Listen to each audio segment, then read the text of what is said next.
I wish you guys the best with your Yum Yum podcast.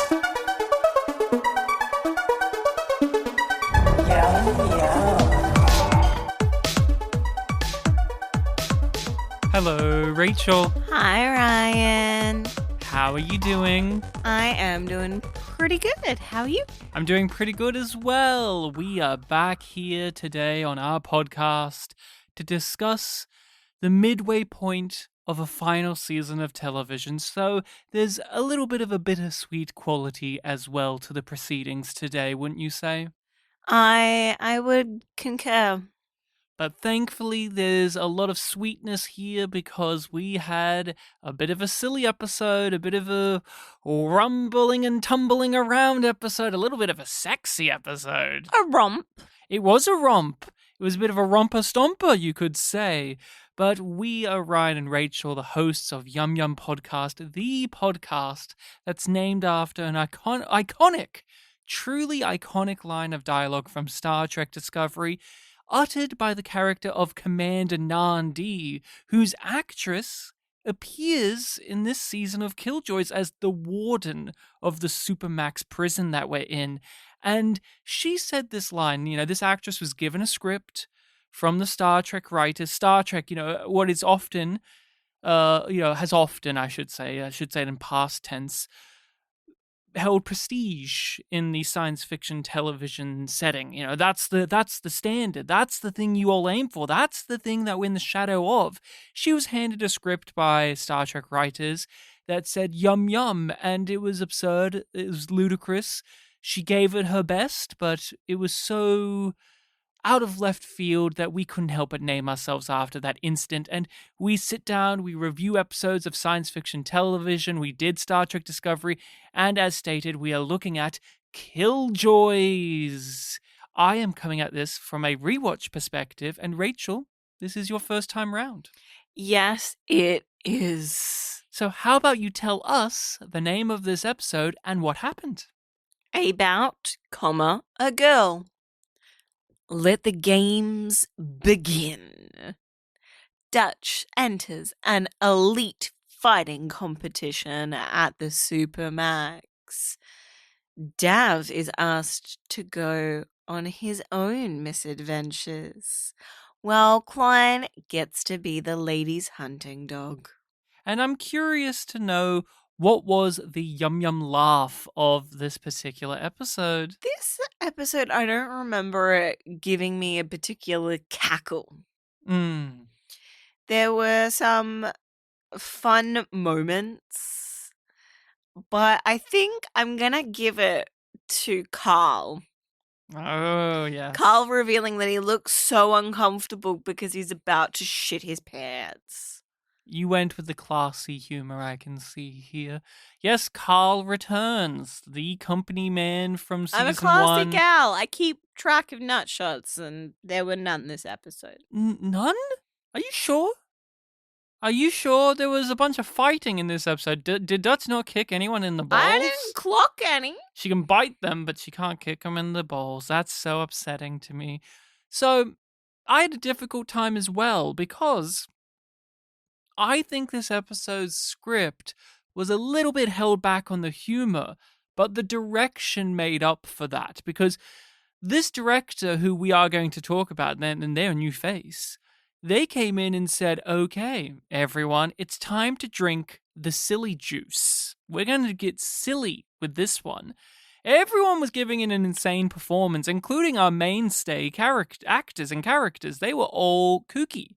But I have to commend this one thing and one thing alone. We have two new freaks in this episode, these Kreshy twins or siblings, and those two actors were hilarious. Every choice they made was the best choice. I particularly laughed at the sister up high looking down and never blinking, just these big buggy eyes looking all over the place at the fresh meat in front of her, and I just couldn't help myself.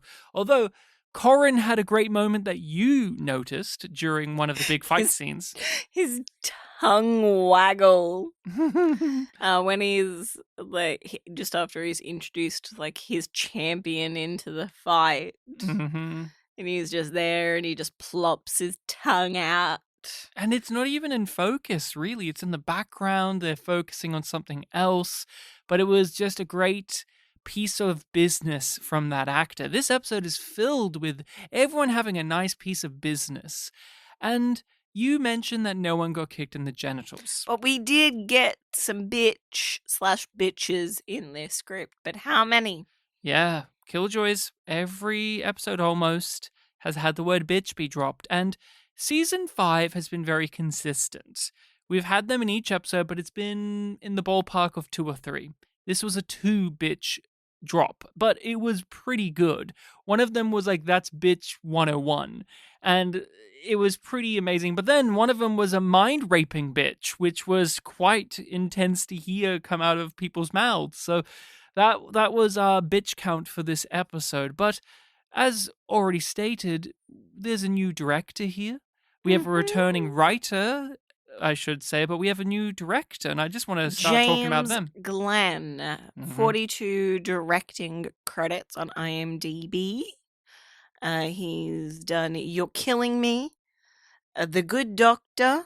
I want to clarify with The Good Doctor, he did not direct the iconic I'm a Surgeon episode. He did not direct that one, unfortunately. He directed episodes from the Charmed reboot. Yeah. And he also directed a number of episodes of the show They Call Me Fitz. Oh, nice. He also directed several episodes of Kim's Convenience. So what I'm noticing from this particular guy is he is a workmanlike director. He does a bit of everything.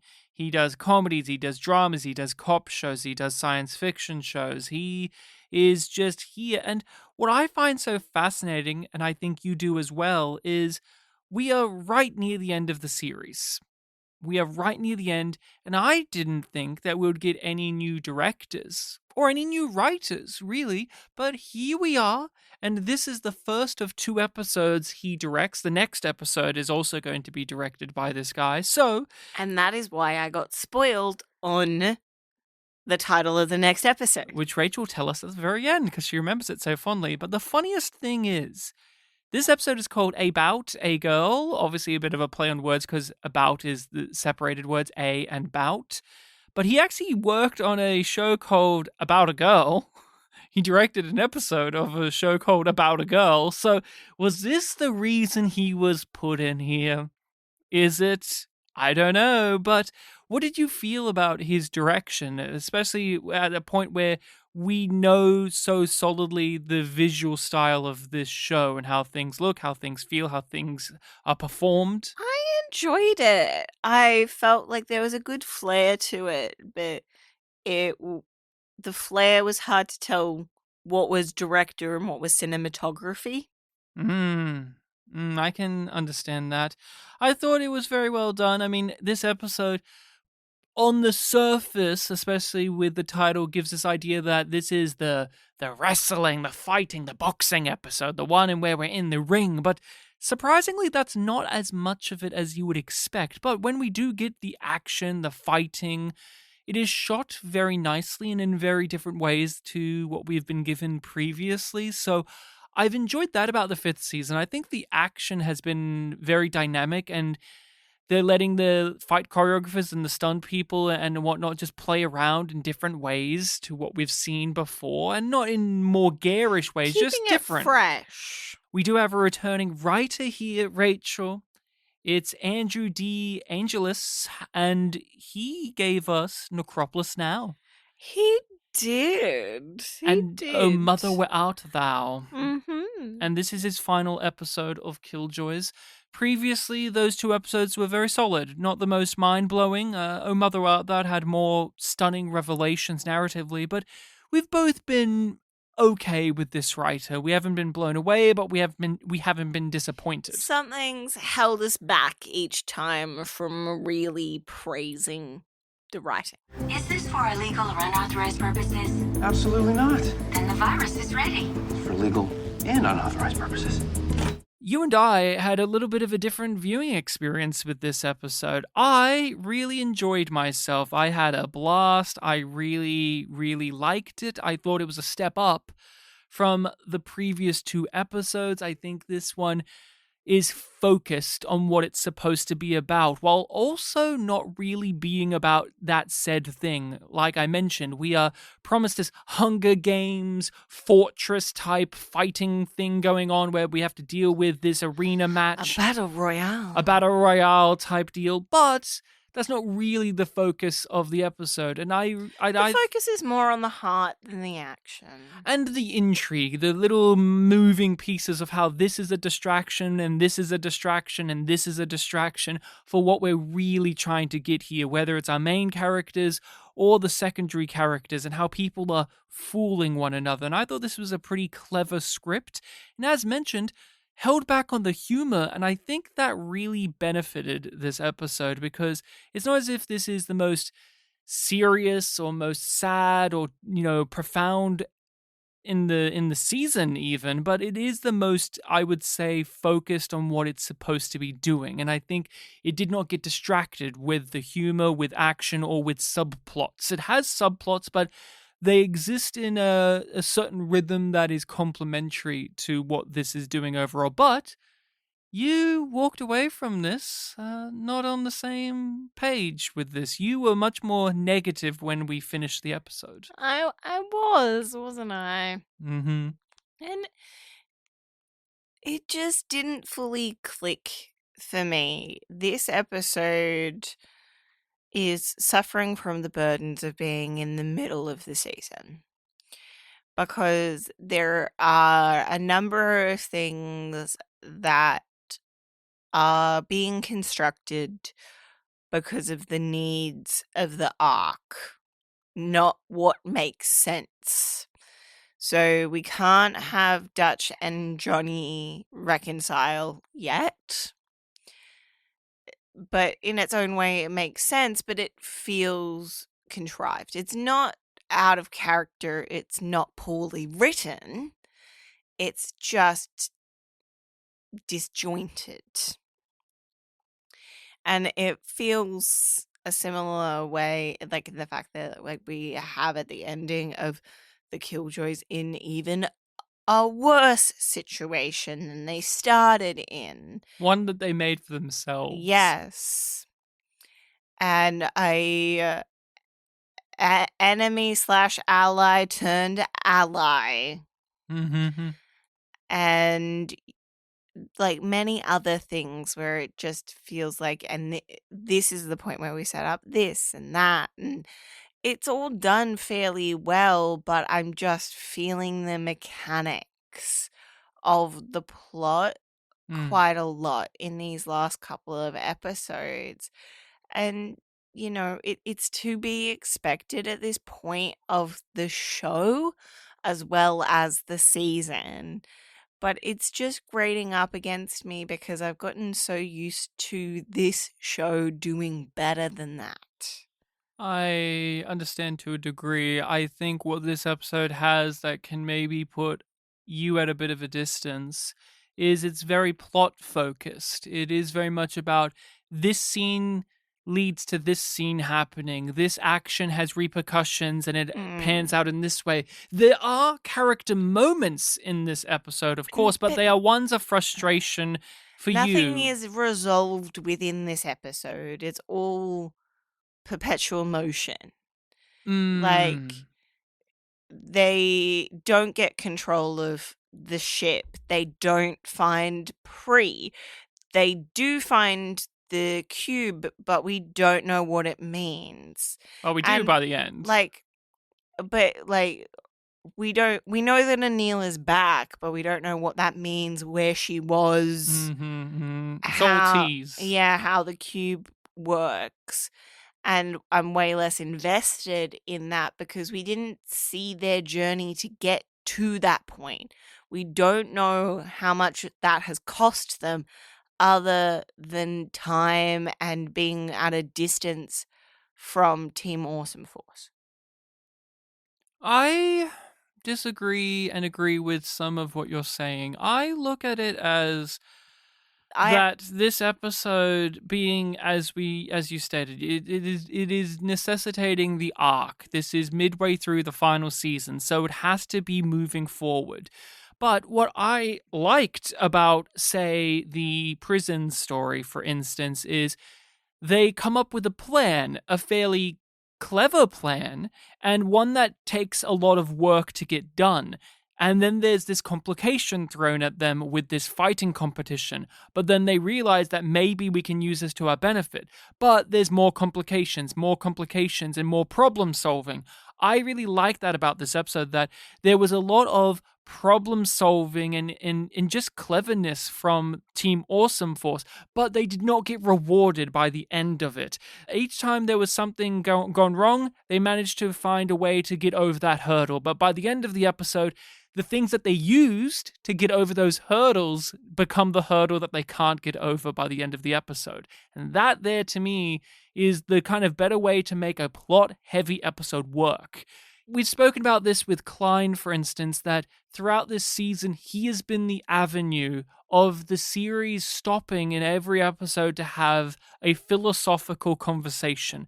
A conversation or a series of conversations in each episode that necessitate diving into themes and into messages and into bigger, grander ideas. And although I like that, that's what they are. And that's all you can see of them, is this is the part of the show where we stop and hear Klein and the lady talk grandly about things. And although I, again, appreciate what they're talking about, after 5 episodes of it in a row, it gets dull. It gets boring. And it's not played differently enough where it feels like it's adding stuff to what happened before. It just feels like, and now this scene. And this episode feels different because Klein is out with the lady on Westerly in Old Town at the Royal. he knows more than she does. Yes. And he's still trying to balance giving her genuine advice while protecting Dutch. Mm-hmm. And his own skin. Yes. And then with Dulcea and Jack, it is a bit difficult because the point is they've had their journey, their struggles off screen. So why do you bring them back on screen? Why now? And what are you doing now that's important enough to tell the story of? And I think that's a bit of a struggle because it's mainly Dulcea having literally an internal struggle about being a mother and being more emotionally driven than she used to be. And it's a bit tough because it's just her in this episode with that. Jack isn't really trying to talk to her about that, and so she has to have head conversations with Davin, a character she really doesn't have that strong of a relationship with, even though they literally have a relationship due to this child. They don't actually have much of a strong character relationship, so the idea of her imagining Davin is a bit difficult. That threw me off so much. And like, you can see my confusion and the evolution of that in the reaction. Because I was just like, wait, what is going on? And then I was like, but why is this Davin? Mm-hmm. So how about we go to the meat of the matter here of this episode? When we look back on the series, when you say, oh yes, about a girl, it will be the one in which we say that was the fight competition episode. Yeah. It's about the comp. The title refers to it. It is the sort of spine of this episode, because it's where like it's the turning point, is the opportunity of the competition, and how are they going to deal with this? And it feels like it's the main through line, even though that's not what we start with. We start and we end with Dulcea and Jack. Yes. Of course, this being Killjoys, there's some weird dystopian evil competition in the prison in which... And it has to do with the 9, of course it does. Yeah, those fucking Creshy assholes have this whole big hoopla in which they come and make prisoners fight each other in a Hunger Games-like 'Cause competition. when you own a prison, what else are you gonna do? Yeah, what else are you gonna do? I'm not a fan of human cockfighting. You mean rich, crushy assholes coming in here and telling me how to run my ship? No. No, I'm not a fan. Yet you still take that money. Well, prisons don't run on love alone. How did you feel overall about the handling of the fight comp in this episode? Because usually when we watch a science fiction show and there's the fight comp episode, they can be very miss, or at least it's the big thing of the episode that we are seeing beat by beat, but it's not really the case here. No, we kind of get one full fight and a montage, and that's basically it. And a fake out. Yes. I'm not counting Dutch attacking the guy in the training room. It's related, but it's not one of the fights. Yeah, it gets her in. Yeah.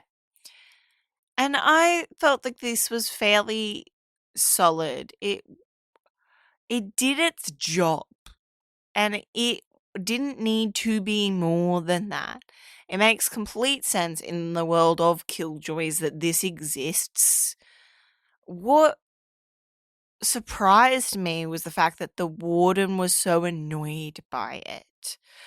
But when she addresses it, Miss Yum Yum herself, Yes. it makes complete sense because it's a reminder to her that she's in control and in charge, but only at the behest of these people who know nothing about how to actually run this prison. She's in control to a point. Yeah. She's in charge, but not in control, really. Yeah.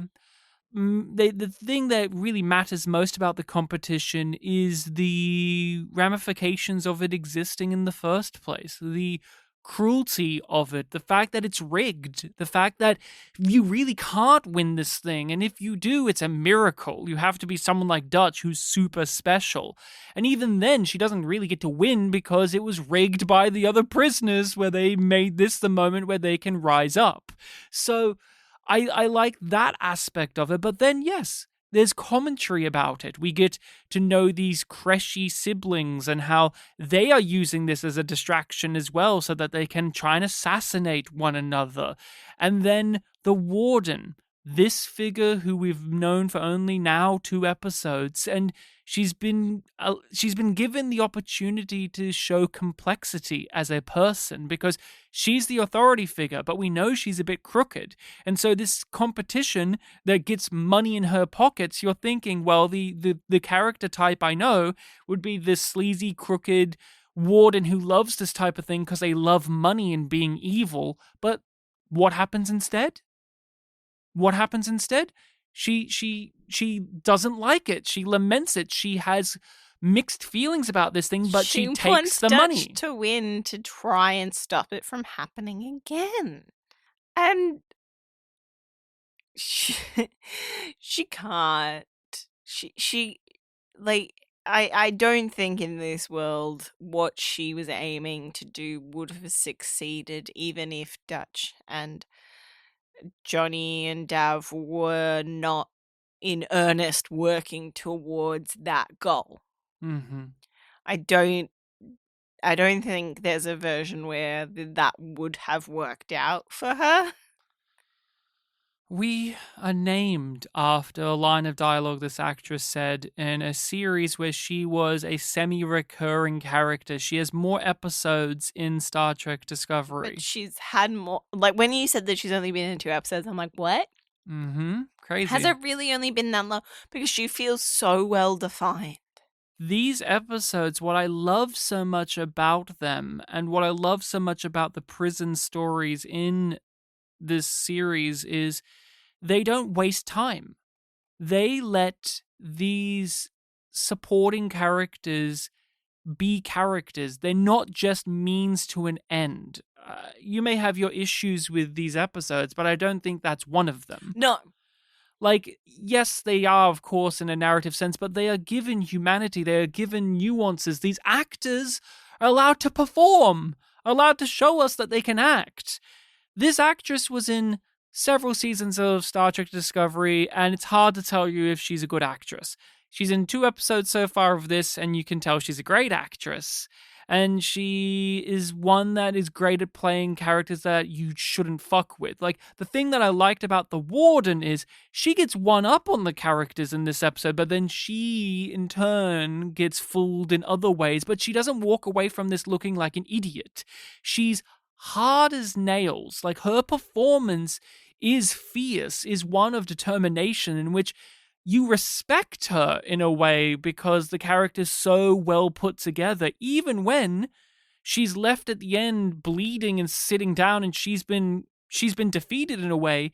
You kind of feel bad for her because the performance entirely, but also the writing, has shown us a character of strong convictions. The fact that she realized what Johnny was doing, that she tried to stop Johnny from being the one at the keyboard. Mm-hmm. She knew that that was an opportunity for him and tried to minimize it.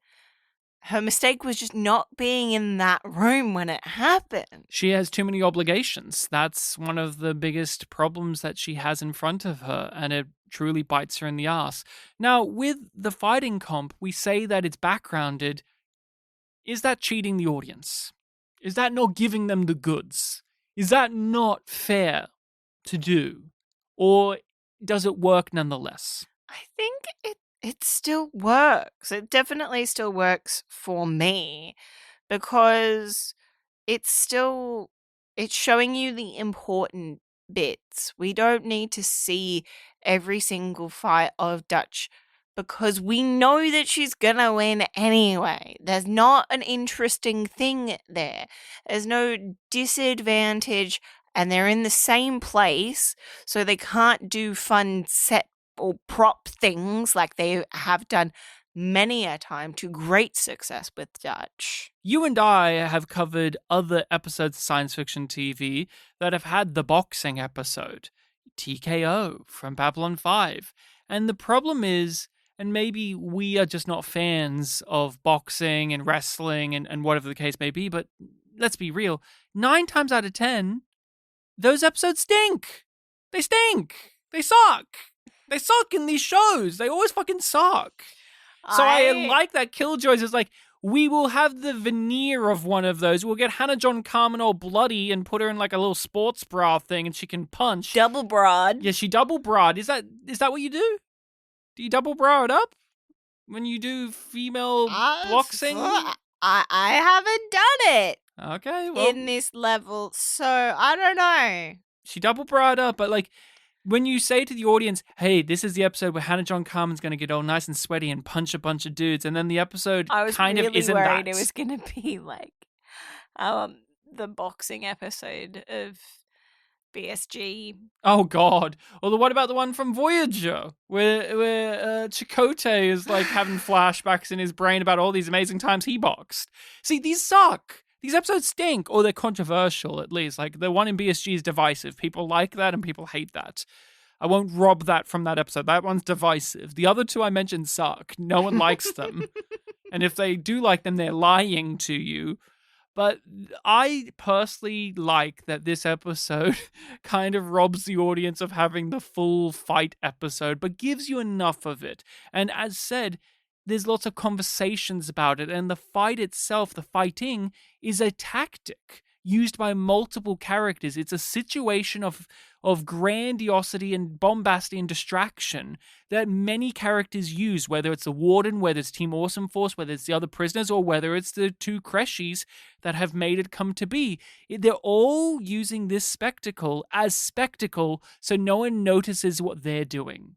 And that is why it's really clever. Like, if I told you, oh, Rachel, the next episode of Killjoys is one in which they enter a fighting competition, you may not have thought, oh, it will be as nuanced and complex as this. You may have thought, well, okay, I know Killjoys, they like to fight.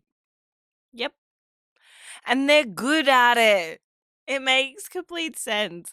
And I really enjoy the fact that it's not Davin and that he is so uppity and entitled about not getting, like, he's like, well, it's gonna be me. I've got a history of prison fights and everything. Come on, I am It was my first scene in the show. the obvious choice.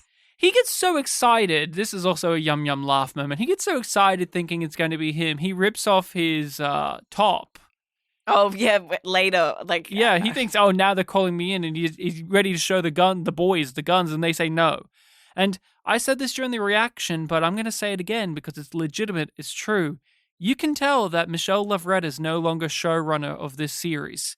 Because he was wearing a singlet. He was wearing a singlet underneath. Here they put me in the fights.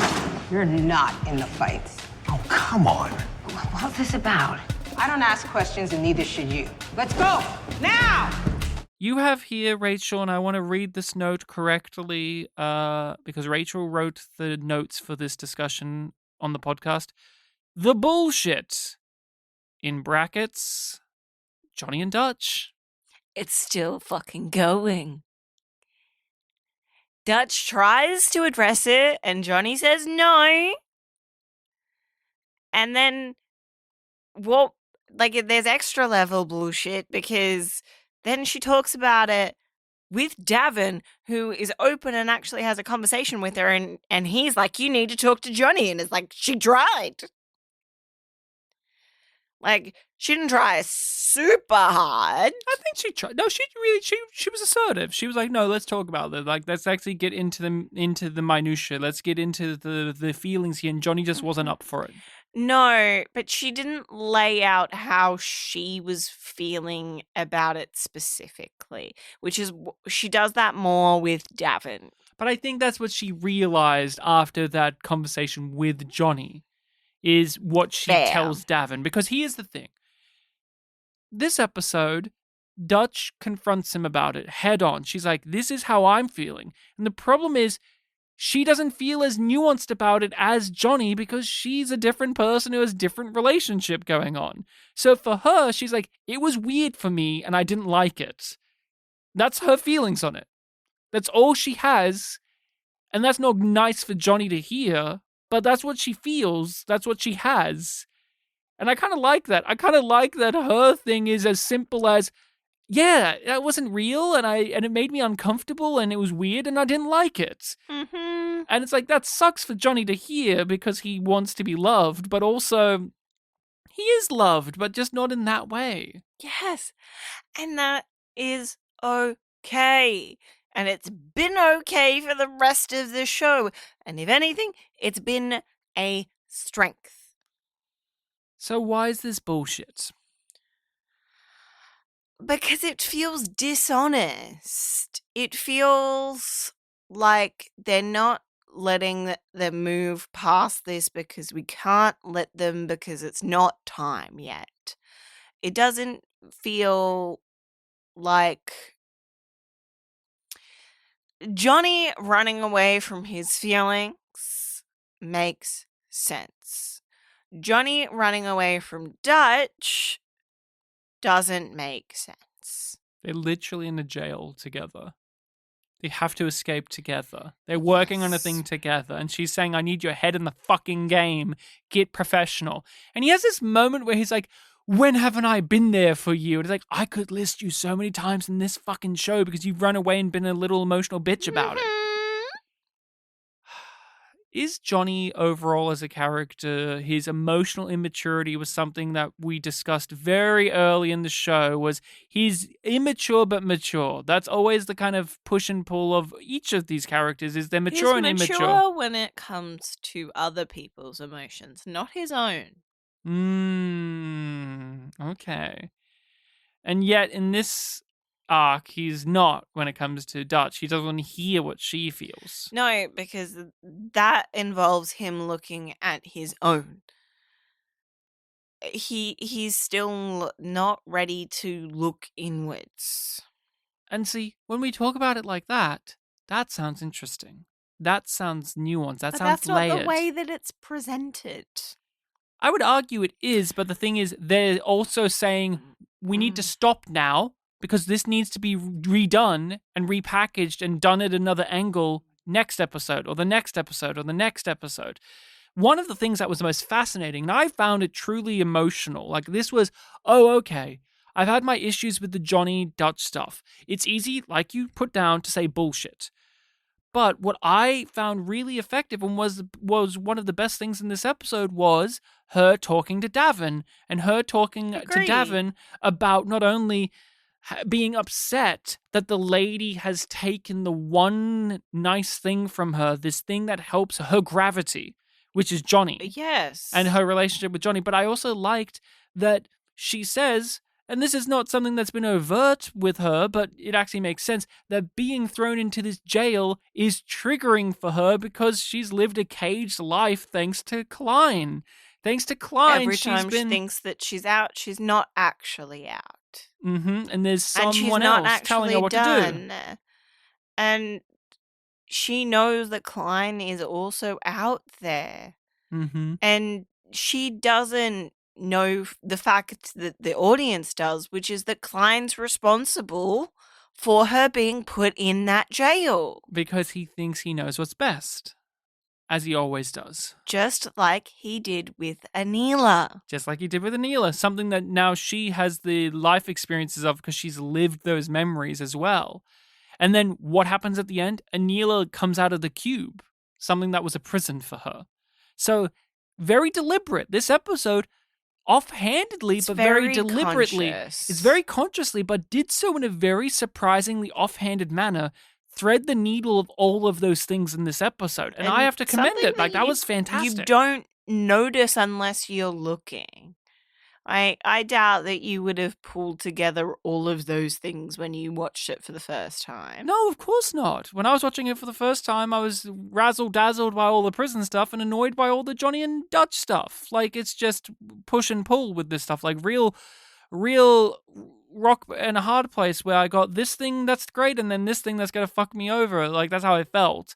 And on a rewatch for me, I am a little bit more understanding of what they're doing with this, but I'm also noticing the strings of the puppetry here. Like, I'm noticing, oh, Davin enters at the exact moment where Johnny has no reason not to continue the conversation with Dutch. And Davin, why wouldn't he want to join in on that conversation? He's tried to have that conversation with Johnny. So it makes even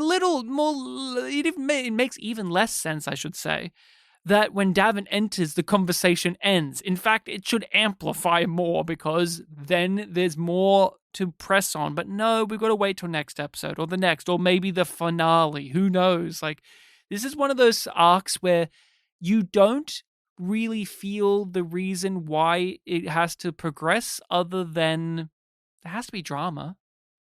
Like, is this the example of the show for you in which they give the characters something because you have to give them interpersonal drama? Like, does Johnny have anything this season if we don't do this? Yes.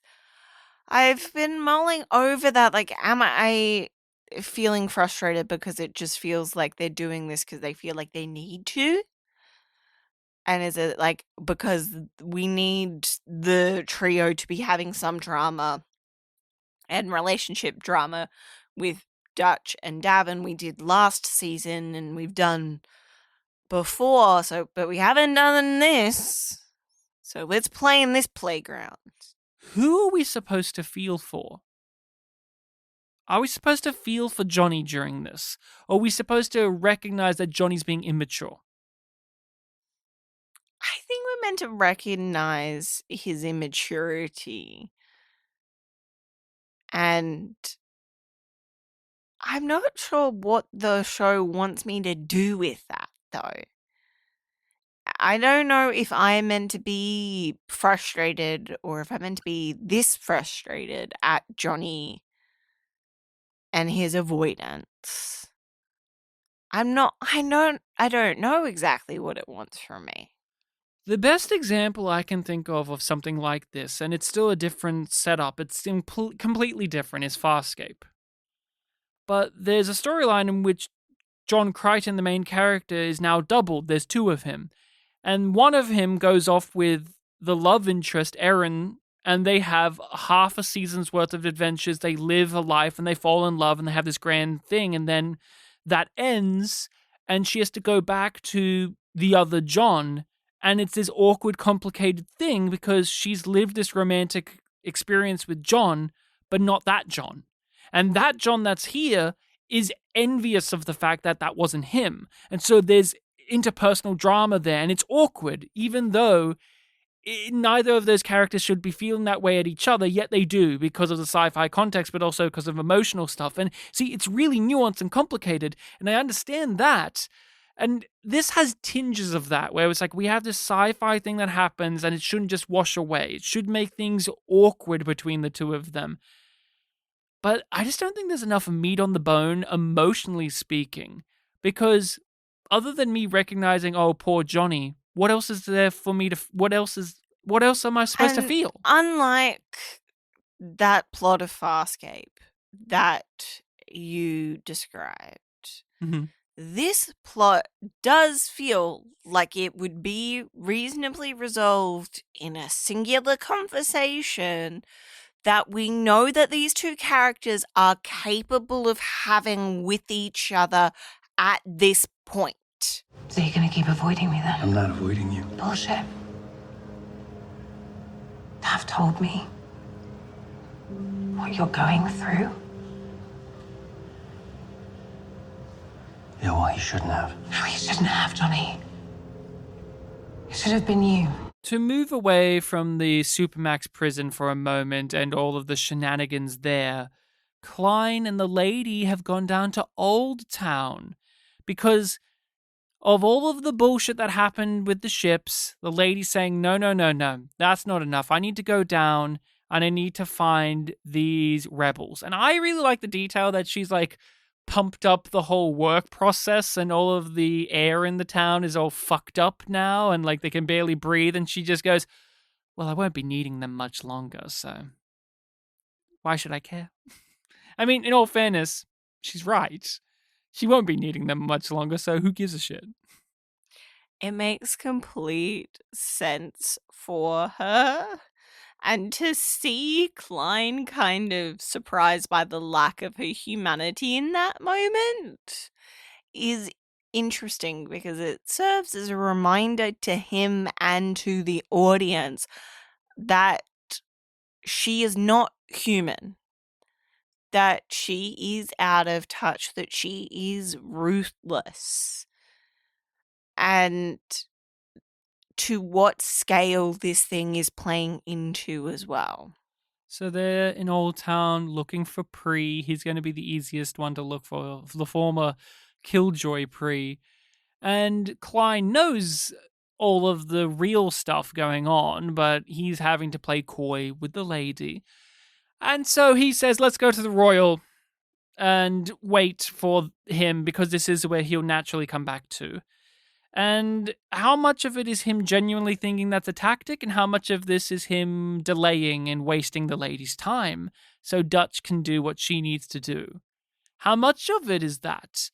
Because the lady makes one statement at the end that says this is what it is, but I don't know, it feels like Klein was trying to actually play it a bit both ways, genuinely, on both ends of it. But how did you read it?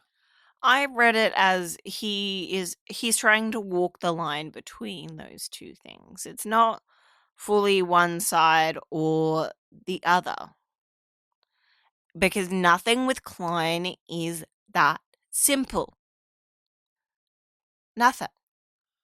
One of the interesting things about this side of the story is Klein is trying to impart wisdom to the lady. In the previous discussions that he's had with her, they've had more of an antagonistic back and forth. He's been much more surly, like we've seen him roll his eyes and make cutting statements. But in this episode, he's dropped a lot of that, and he's what to me feels like he is really truly trying to make a connection with her and trying to impart some sort of different way of thinking to her and reiterating the facets of what make humans so special. Yes, but he knows that he can't purely waste her time. That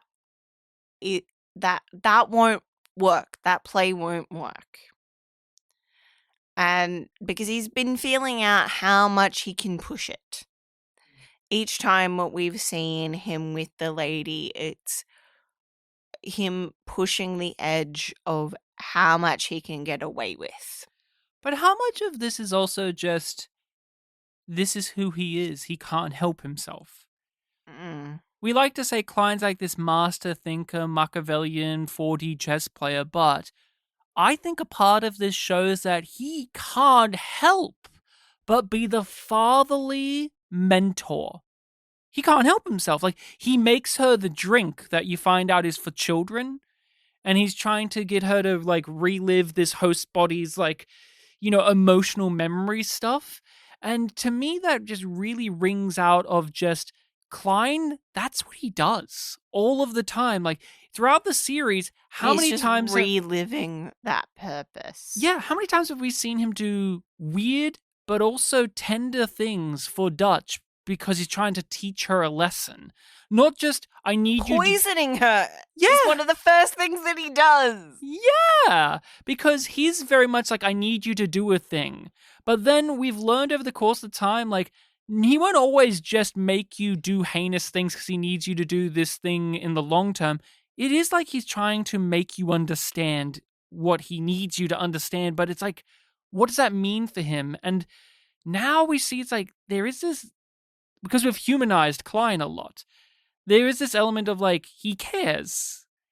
Even for the lady, he has some level of like, hey, can you try and understand love? I'm trying to teach you what love is, by the way. Like, I'm actually trying to give you solid advice here. Yeah.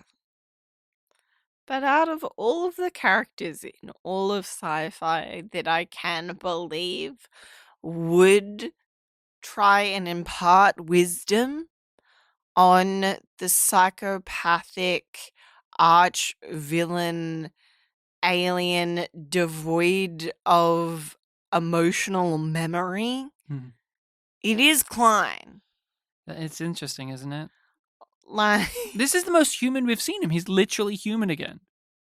Like, that's something too, is Rob Stewart's performance is different to what we've seen it, because realistically speaking, we've maybe seen original human Klein, like the one before he got the green, for maybe 2 minutes of screen time in the entirety of the show. Maybe 2 minutes. Before he emerged. Before he became a Hullen.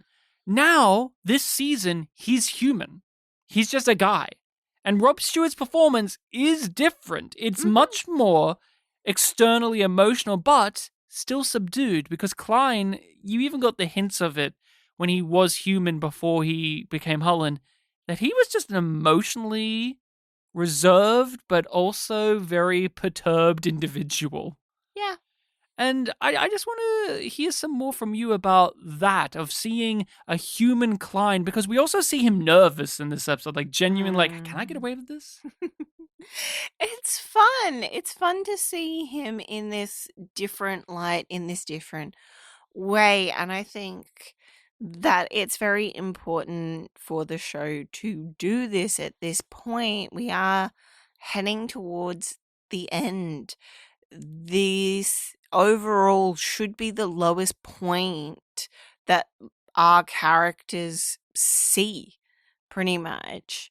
And Klein being reduced to being human and reduced to being subservient and not being the most knowledgeable person in the room is the lowest point for him to be in, because he doesn't have the things that he values. He doesn't have the things that he has He doesn't have the things that he has defined himself by for centuries. He finds them in little ways because I think the defining traits He of his pulls it character... where he can. I think, like, the defining traits of his character, like, the things that really get him to keep doing what he's doing is he thinks knowledge is power, which is definitely key to these conversations with the lady. He has more knowledge than she does. She may have centuries and whoever knows how long memory-wise she has all of this stuff, but she doesn't actually know these core things. So he's trying to teach her that. Whether it's genuine or not, he is teaching her these things. Because that's the thing, even if it's disingenuous, he is giving her information. So she is absorbing the things he's saying, which is also an acting on them. But then the other thing is, he believes himself to be the savior. He gave the Hullen, he made people Hullen because he thought he could save everyone because he was going to make them immortal. He no longer needed to be a part of the 10. Who gives a fuck about that? I don't care about being Kreshy royalty because I'm going to save everyone. And that's a part of what we've seen him do during all of this series is try to save Dutch. Use Dutch to save the universe because if he can save her, she can save everyone else. In the end, he's saved everyone. And what is he doing in this episode? He's trying to save Dutch. So he's willing to play these humiliating, subservient little games, but give his little moments where he tries to take advantage of that. And in the end, he knows the thing that he actually needs to do if he was trying to play this properly is just go to Garrett. He just knows, I just got to go to Garrett. That's what needs to happen. If I'm going to play this genuinely for the lady, I just need to go to Garrett and use that. Yeah, because all of the things that he applies, the logic that he applies to why Pre would go back to the Royal is times 10 when it comes to Garrett. Because it's about love, the thing he's telling the lady. The body you're in remembers something that you've never experienced. What? Comforts of home. A parent's embrace. The most powerful emotion of all. Love. Understand that. You'll understand us. Something that I was very pleased to point out in the episode. I wasn't pleased, like I was pleased that this was the case, but I was happy with your reaction because you were like, "Oh, I hadn't thought of that." And it was the fact that they swap Dutch and Davin's traditional roles, where Dutch is the one in the ring fighting, and Davin is asked to be an assassin. And something that I pondered afterwards is that they've also flipped a bit with Johnny because he's without Lucy. He's the geek without his computer. Yeah. So what does he do? He has to use Nusi. Yes. And none of them are, like, it's not outside of their abilities. Like, yeah, Davin can kill somebody 100%. But it has to have Dutch a moral can win a reason. fight 100%. Mm-hmm. Johnny can find a workaround. Absolutely. But it's not their comfort zone. There's a struggle with it. And that difference of their roles within the triad. And just visually speaking, there's something palpable and entertaining about having Dutch, Hannah John-Kamen herself, in the ring fighting against these huge muscling Hulk men and then beating the fuck out of them. But then there's also something fun about having Luke McFarlane as Davin. He's a huge bulking guy sitting so small and tiny and uncomfortable as this rich, elegant, eccentric woman is telling him about all of the ways that he needs to and him fulfill being, the political bullshittery of assassinations and him being uncomfortable with it. Him being Dutch's support worker at the side of the ring. Mm-hmm. Yeah, Whatever being a they little were actually coach. called. He's being the little coach guy. He should like rub her shoulders and like be like. He does rub her shoulders. He does rub her shoulders. There you go. See. But I like with the assassin thing. The woman's like, here, have this, and he's like, I'm more of like I don't need this. I'm more of a like shoot 'em kind of guy, not a much blow 'em up type of guy.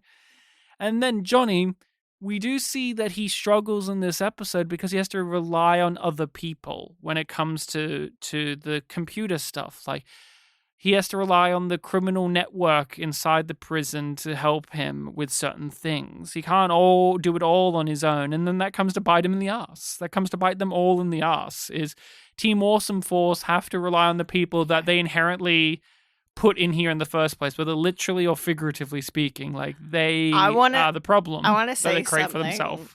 here, because I wasn't sure how to work this into the things. Mm-hmm. They've clearly set up that this guy owes them a favor. Sparlow, yeah. Sparlow owes them a favor. And as soon as he actually accepted it, I was just like, no way is this working out. Because he said no every single time. It's too much of a risk for him. Mm-hmm. He is too smart to lose his position. He's a businessman above all. He's an opportunist. And there is a reason that he is in charge of this whole prison on that side of things. And the fact that they were too busy to be suspicious of him makes sense, but it also annoys me. There were so many plates spinning. And I will have to say... Because it's the same sort of thing that they were trying to use against the warden. Yeah. The warden was like, don't fuck with me. I'll notice you if you do. And then they do fuck with her. She notices, but not all of it. And that's the same with Sparlow, where they're like, don't fuck with me. We'll notice it. And he's like, oh, okay. And he does fuck with them in a way, but they don't notice it. What I will say, and again, this is very important. We're here on a podcast. We're discussing it. Something that is so good about this episode and about playing with these tropes, because these are tropes. These are, even cliches. These are the things that happen. Like, they get betrayed. Not shocking. But what made it effective, nonetheless, is the actor who plays Sparlow plays it without winking to the camera or giving a shifty look or giving the game away. Like, the way he portrays... No rubbing of hands. Yeah, the way he acts it out was with that kind of criminal nobility to the character. Like, Honor amongst thieves. Honor amongst thieves. And so when the betrayal did happen, it was truly effective, even if you could see it coming, because a large portion of that goes to that actor carrying it off. Like, at the end of the day, you can say that guy who plays Sparlow made Sparlow convincing enough to me, the viewer, that Dutch, Davin, and Johnny didn't see it coming from him.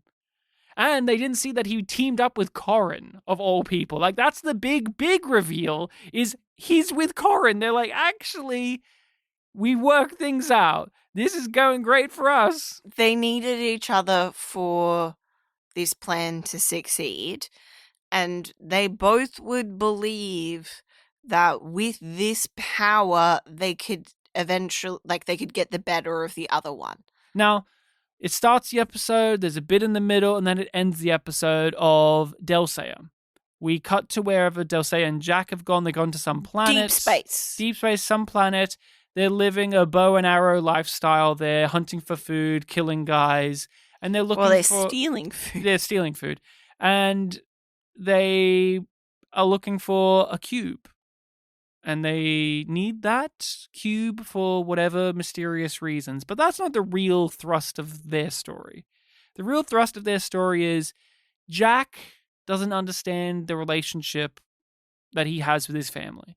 He understood what Davin was. He understood what his dad was. He understood that relationship. But he doesn't know who Delsea is because she's barely been there. And he doesn't really understand what Anila is other than she's my mother. So he has like this absentee mother that he's imposing more onto, because the mother that he has in front of him, he doesn't like as a person very much. No, and he probably shouldn't, because she is a bad person. Neela's no better. No, but he doesn't know that. So it's like, well, I don't know that she's a devil, so I guess I would rather her. And I'm okay with a lot of this stuff. It's like 3 or 4 scenes in the episode. It's fine. Like, I did not hate Jack blowing up at Dulcea like that. Not only do I think it makes a lot of sense. I usually fucking hate it, but Yeah. it works here. And there is this added dimension of the fact that, like, you know, he's only a couple of months old, really. Yeah, he's not that old. And there's another thing that adds to it as well. And I mentioned this during our discussion, and I'm curious of if you think this or if you feel otherwise about it. I think it's perfectly appropriate and fine and valid and in fact needed for Dulcea to get kicked in the shins sometimes, to have someone spit in her eye, to have someone put her down a peg, you know? Like, she has done horrendous things. She's a monster. And although she's gone on this emotional journey and da-da-da-da-da, I'm not unsympathetic towards that. I do think it's valid for characters to kind of piss on her shoes. And for her own son, the one she gave birth to do that as well, I think that's just dramatically satisfying. It works really well because we've seen Dulcea get kicked down and then her to reveal that it wasn't really that much of a kick. Because she always has some way of getting power back. But she doesn't know how to deal with emotions. And we're seeing the lady also not understand. But Dulcea has been around these things her whole life. But she hasn't been taking part in those things. She knows how to be a cold-hearted son of a bitch. Use their loved ones and their family. That's bitch 101 type deal. Bad bitch 101 type deal. And that's a great line and that's a great sentiment. But she's now got someone that she loves, she cares for, she thinks of, not just Neela, but Jack as well. And we've seen her have to really learn not to do what Klein does with loved ones, which is manipulate them, torture them, be cruel to them to teach them what you want them to know. Like Dulcea of all fucking people, has actively tried in her relationships, whether it's one of her romantic relationship with Neela or her parental relationship, you know, with Jack, like her being a parent to Jack. She's actively tried not to do that type of shitty thing. And what does that say about her character to you? Like, this person who has bombed civilians, this person who has like stabbed Potter to death, this is the line that they are like, I don't want to cross that though. That's consistently been like, I don't want to cross that line though. I may be manipulative, but I don't want to be that type of manipulative. It is weird. It is weird when you put it like that. Queens don't cry, remember? This one does now. She's a teeny bit broken. I like the added bit of lore that you can't see the mirror boxes until you are ready to see them. Because we've asked in the past, like, how has nobody else found them? Where do these exist? How does Klein create them? What technology are there? And that answer gives us information, but not answers. But it does give us an understanding. Yeah. And that is a really tricky balance to try and strike with dialogue so that it feels like it's saying something, but not saying too much or feeling like it's just a vacuous statement.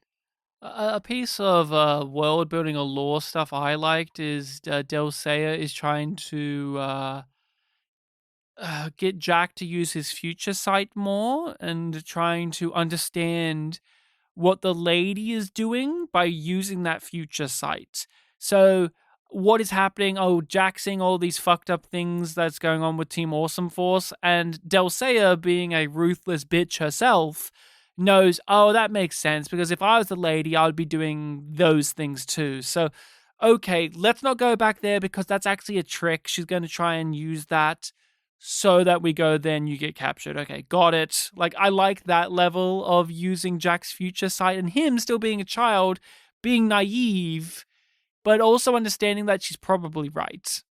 Like, I do like that. But we end the episode. The cube opens up because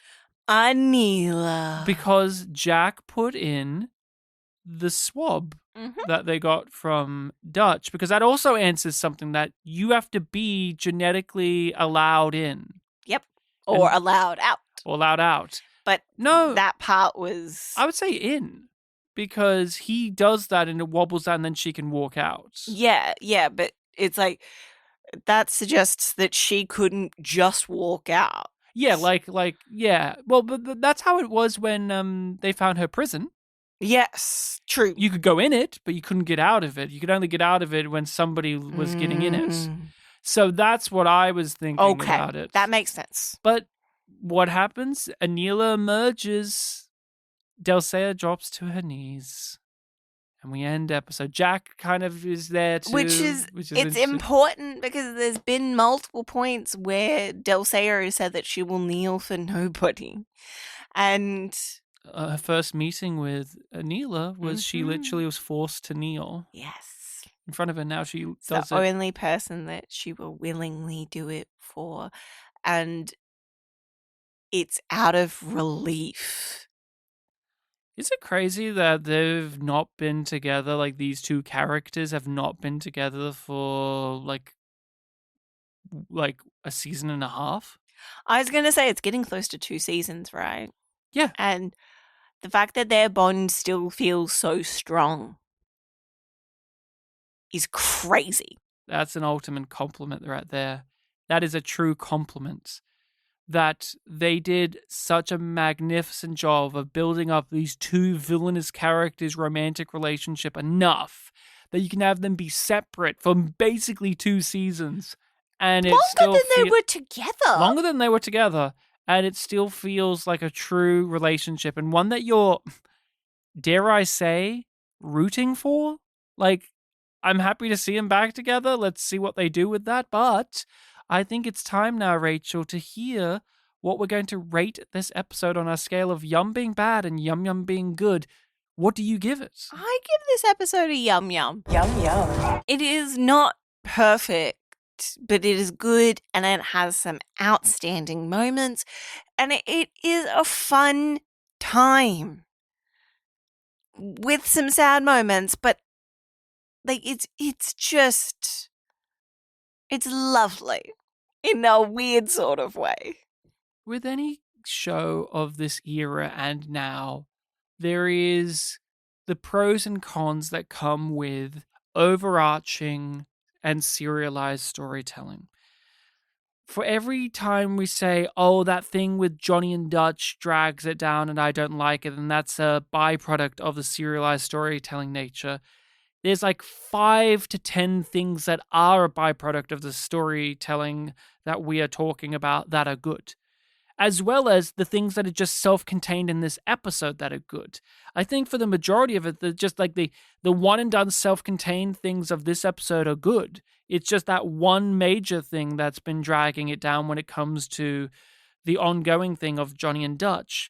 Everything else for me has just been, in this one, just minor niggles that I go, and I really don't care. The rest of it I really enjoyed, and I thought this was a lot more clever than the previous couple of episodes. So I give this a yum yum. Yum yum. But Rachel, you can tell us what the name of the next episode is. I believe it is called 3 Mutineers. Mm-hmm.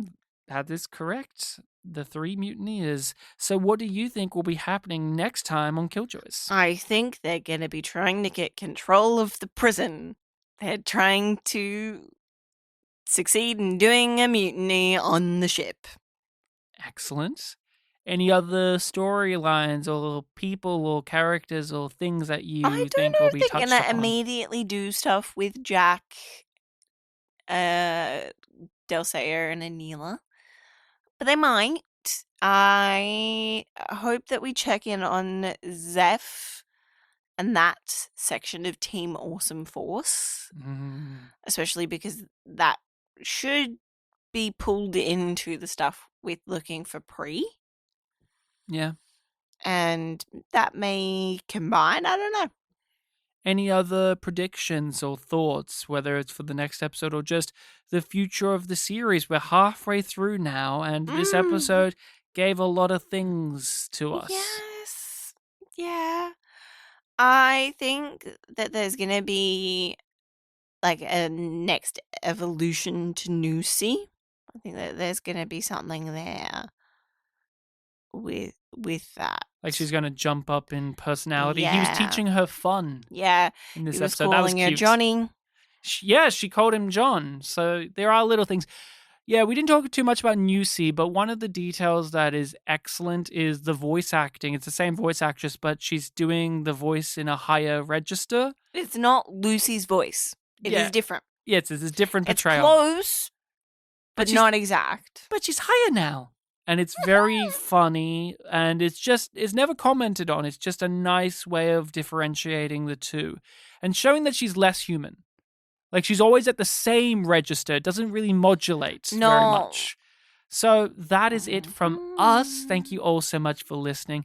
If you have the means and desire to support the podcast, head on over to Patreon. We have our episodes up there nice and early, as well as our reactions in full and unedited. We have a back catalogue of goodies. We have so many things we're discussing. Our thoughts on several TV shows and movies and games, and if you join our Patreon, you get to be a member of our community Discord where you can chat with us and fellow Yumlings about a whole variety of topics, whether it's new sci-fi shows that are out or old things or music or other shows or movies or whatever the case may be. Head on over to Patreon. You'll find something you're looking for. But Rachel, where else can people find our podcast? Well, once they're done listening to the episodes on their podcatcher of choice, they can catch up on our social medias. We are on your selection of them under yumyumpod or yumyumpodcast. If you can't be bothered to search, just look in that description. If you want to email us, that is yumyumpod@gmail.com. Feel free to rate, review, and share the podcast around. It really helps us if you can do any of those things. But Plus, it's just nice. Plus, it's just nice. But until next time, Yumlings, let's just have this out right here, right now. What? Is there, What do you got to say? Rachel, is there a fighting episode of any of these sci-fi shows that are good? I said blanket statement there aren't, but Ooh, are I there? can't think of any that are good. None that are genuinely good. Like the TOS episode with the Gorn I was gonna say it's Arena, isn't it? is good. It's a great episode. It's good, but part of it is because it's so campy. What about that one where it's like they're forced to fight and it's like I bet 500 quatlooms on the newcomer and it's got the music. That one's pretty good. Hey, here's the crazy thing. Is it just TOS and then we just throw our hands up in the air and go, I guess that's it? Did Doctor Who have any of these episodes? Like the fighting episode? I'm trying to recall, did Doctor Who ever force that upon us? I don't recall. BSG. You have a better memory for Is it that an American sort of thing? Is it an American thing? Like the Americans are like boxing and wrestling is so cool. We have to have it in our side. I've talked about this numerous times. I think it's so funny that these sci-fi nerd shows are like, now let's stop the metaphysics so we can put on some gloves and just hit each other in the face. Yeah. Come on. Put them up, right? Put them up, Rachel. You're going to win because you're the girl in About a Girl.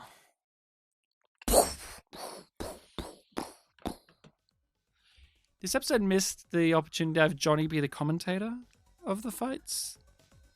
The fact that he wasn't doing, like... He didn't see them, really. No, he was watching Dutch on the camera and he gives no commentary. Yeah, he should have been like, yo. He should have given her like a fighting name. You know, He does love nicknames. he does love nicknames. He gave one already to Noosey.